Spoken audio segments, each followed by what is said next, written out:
বুধবার নেপালে হরপাবানের ঘটনার পর থেকে নিখোঁজ তারকেশ্বরের চাউলপটি এলাকার বাসিন্দা স্নেহাশিস দত্ত। তার সঙ্গে যোগাযোগ বিচ্ছিন্ন হয়ে যাওয়ায় চরম উদ্বেগ ও উৎকণ্ঠার মধ্যে রয়েছে পরিবার সূত্রে জানা গিয়েছে, কলকাতার একটি বেসরকারি ট্যুরিজম সংস্থার মাধ্যমে মোট ৩২ জনের একটি দল কৈলাস মানস সরোবরের উদ্দেশ্যে নেপালে গিয়েছিল। সেই দলেরই সদস্য ছিলেন স্নেহাশিস। বুধবার সকাল 7:30 নাগাদ পরিবারের সদস্যদের সঙ্গে শেষবার ফোনে কথা হয় স্নেহাশিসের। পরিবারের দাবি, সেই সময় তিনি নেপাল চীন সীমান্তের কাছাকাছি এলাকায় ছিলেন।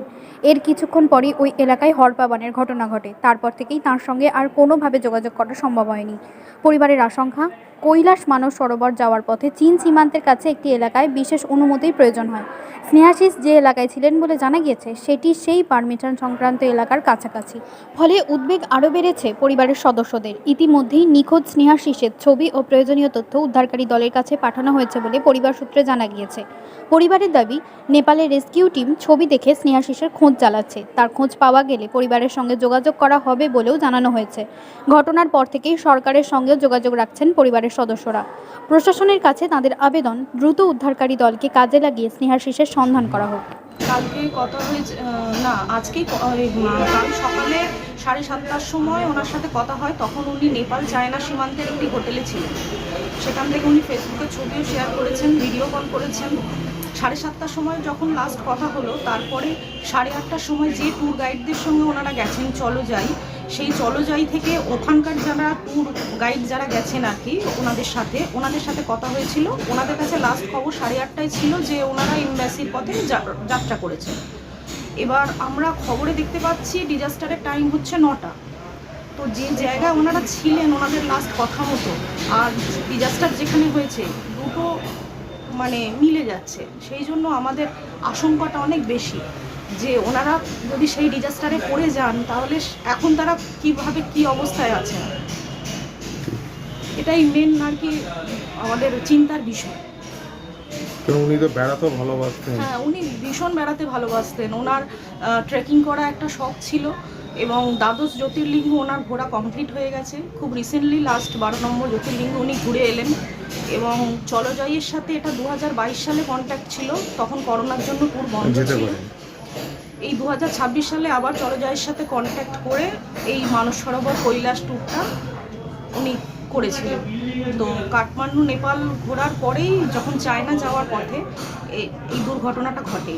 মানে চায়না যাওয়ার আগের দিন যাওয়ার কথা ছিল, কিন্তু কোনো রকম পারমিশনের অভাবে ওরা চায়না বেরিয়ে যেতে পারেনি। কালকেই ওনাদের যাত্রা করার কথা ছিল, আর সেই মুহূর্তে এই দুর্ঘটনাটা ঘটে। কি বলবেন যে ইন্ডিয়া গভর্নমেন্ট তো খুব তদারকি করছে। ইন্ডিয়া গভর্নমেন্ট অনেক চেষ্টা করছেন এবং আমাদের রাজ্য সরকার থেকেও অনেক নাম্বার প্রোভাইড করা হয়েছে। আমি আমাদের রাজ্য সরকারের প্রধান যিনি মুখ্যমন্ত্রী শুভেন্দু অধিকারী মহাশয়কে অনুরোধ করব যাতে সমস্ত রকম ব্যবস্থা করা হয় এবং ভারত সরকারের সাথে যোগাযোগ করে যাতে হেলিকপ্টার পাঠিয়ে তৎপরতার সাথে তাদের উদ্ধার কার্যের ব্যবস্থা করা হয়। তারা কী অবস্থায় আছেন আমরা কেউ জানি না, আমরা সাধারণ মানুষ। আমি সরকারের থেকে অবশ্যই সাহায্য চাইব এবং আমাদের এলাকার, আমরা তারকেশ্বরের 8 নম্বর ওয়ার্ডের বাসিন্দা।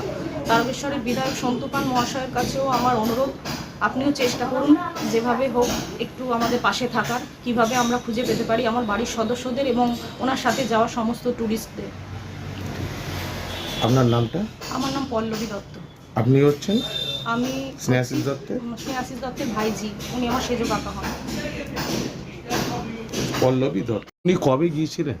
উনি 21 তারিখে এখান থেকে রওনা দিয়েছিলেন মানস সরোবর যাওয়ার উদ্দেশ্যে। চলো যাই গ্রুপের সাথে গিয়েছিলেন।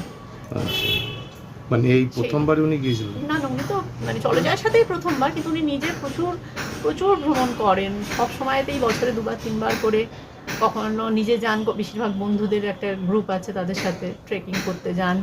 বছরে 2-3বার বেড়াতে যাওয়াটাই ওনার প্যাশন। অনেকবার করে উনি যান। মানস সরোবর কি এবার প্রথম? মানস সরোবরের জন্য ওই চলো যাইতে আমাদের টাকা, আমার হাজব্যান্ড টাকা জমা দিয়ে রেখেছিল। 2019 সালে টাকা জমা দেওয়া ছিল। এবার সেই সময় তো করোনা আসার জন্য ট্যুরটা হয়নি। তারপরেও 2-3 বছর চীন সরকার পারমিশন দেয়নি বলে ট্যুরটা হয়নি।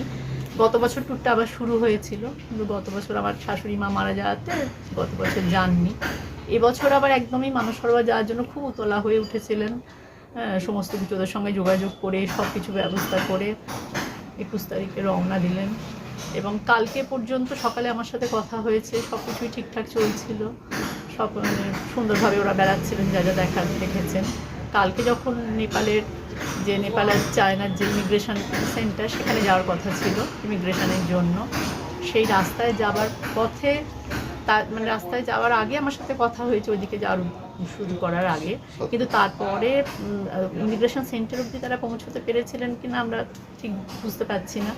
তবে চলে যায় যিনি ট্যুর ম্যানেজার জয়ন্ত সান্যাল, উনি 8টার সময় ওদের অফিসকে ফোন করেছিলেন। ওনারা বলেছিলেন যে আমরা এম্বাসি থেকে 15 কিলোমিটার দূরে আছি, পৌঁছে যাবো এরা বলেছিলেন ইমিগ্রেশন থেকে। হ্যাঁ, ঠিক আছে। তার মোটামুটি 8:30টার মধ্যে নিশ্চয়ই ওদের পৌঁছে যাওয়ার কথা। এখন তো টিভিতে দেখছি যে ওই জায়গাটাই সবচেয়ে বেশি ক্ষতিগ্রস্ত হয়েছে।